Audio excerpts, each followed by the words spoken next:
Qui est le véritable père de Christ Mohammed? C'est une question qui hante encore aujourd'hui les murs d'une luxueuse villa de Cocody, à Abidjan.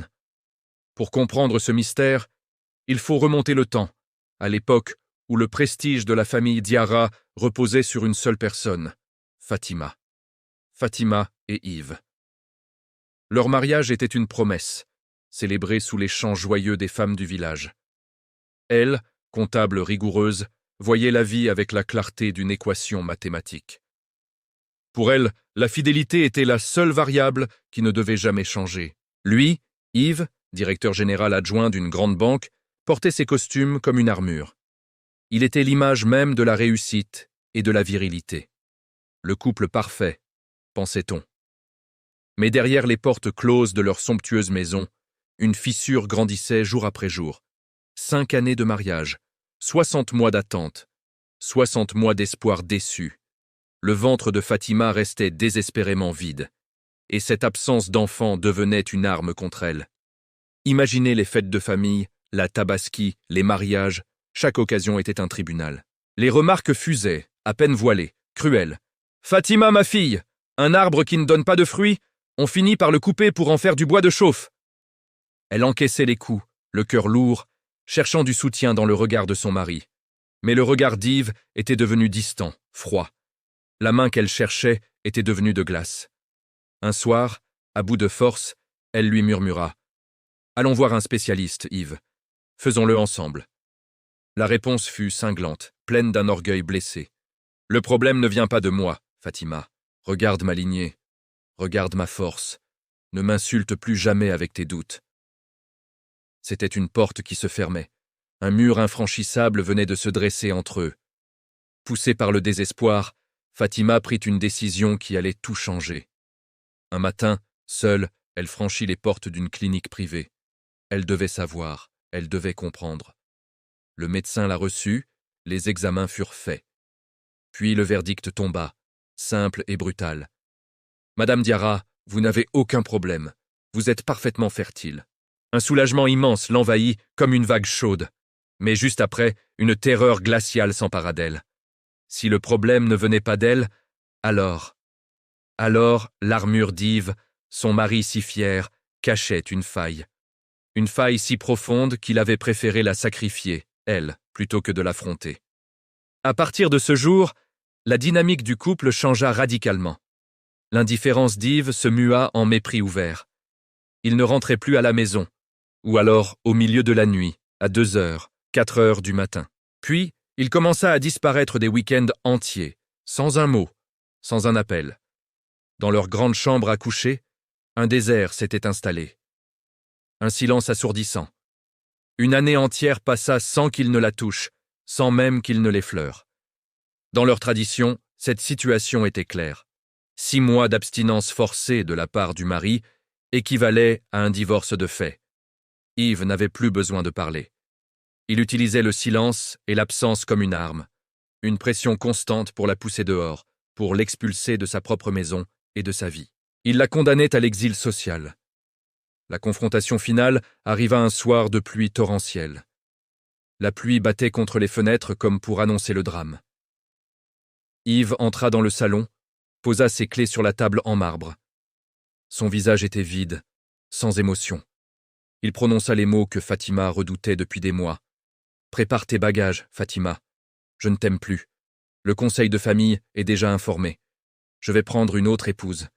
Une femme qui, elle, me donnera une descendance. » La phrase tomba, lourde, définitive. C'était la fin. L'humiliation suprême. Mais quelque chose d'inattendu se produisit. Fatima ne s'effondra pas. Elle ne pleura pas. Elle resta debout, digne. Elle lissa lentement le pagne qu'elle portait, un geste presque théâtral. Puis elle s'avança vers lui, le regard droit, et sa voix fut calme, presque tranchante. « Je ne partirai pas, Yves. Et tu ne prendras personne d'autre. » Elle fit une pause, le laissant absorber le choc de sa rébellion. Puis, elle asséna le coup de grâce. « Je suis enceinte de 3 mois. » Le silence qui suivit fut plus assourdissant que n'importe quel orage. Le temps sembla s'arrêter. Puis, Yves éclata d'un rire. Un rire nerveux, étrange, presque démoniaque.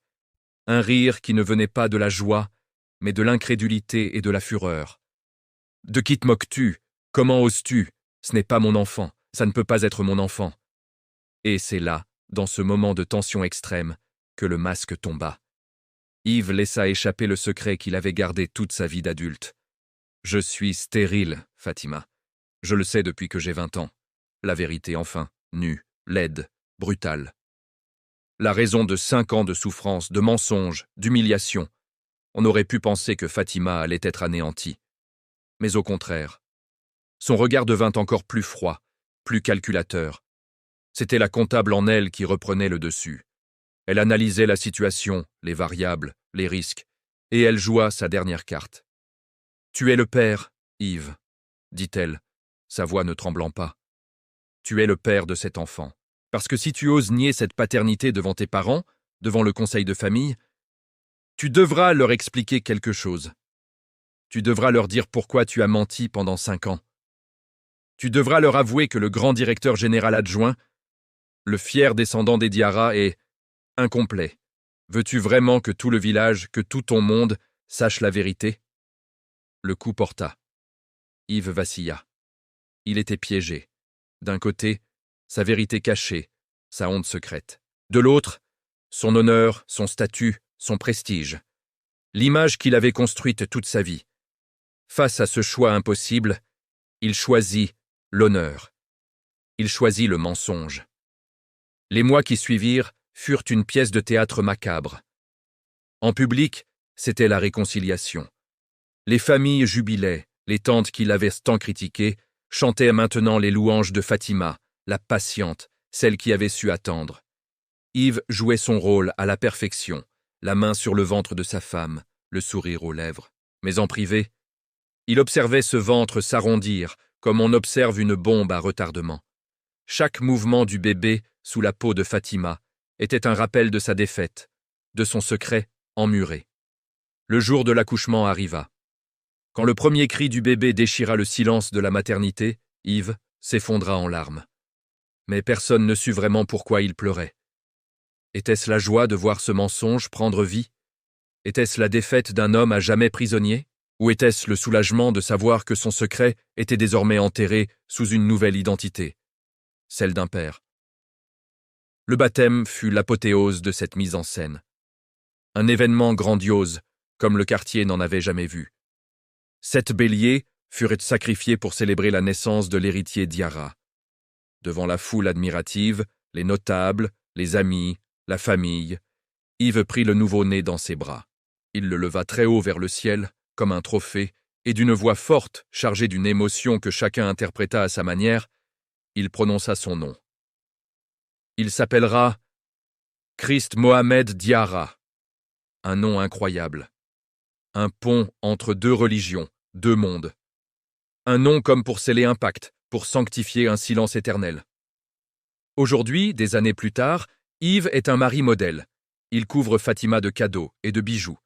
Il chérit ce fils, Christ Mohamed, qui, par un étrange caprice du destin ou des gènes, lui ressemble de manière troublante. La paix est revenue dans la maison des Diarra. Mais c'est une paix armée, une tranquillité construite sur un secret. Chaque jour, Yves regarde son fils et doit se demander « Qui est-il vraiment? Le fils de son honneur ou le fils d'un autre homme ?» Et Fatima, en regardant son mari jouer le père parfait, doit se souvenir du prix qu'elle a payé pour sa victoire. Alors, qui est le vrai père de Christ Mohamed? Est-ce l'homme qui lui a donné son nom et son statut? Ou un inconnu dont l'ombre plane à jamais sur cette famille? C'est une énigme qui restera probablement sans réponse. Dites-moi dans les commentaires ce que vous en pensez et ce que vous auriez fait à la place de Fatima. N'oubliez pas de vous abonner pour ne pas manquer nos prochaines histoires. Merci de nous avoir suivis.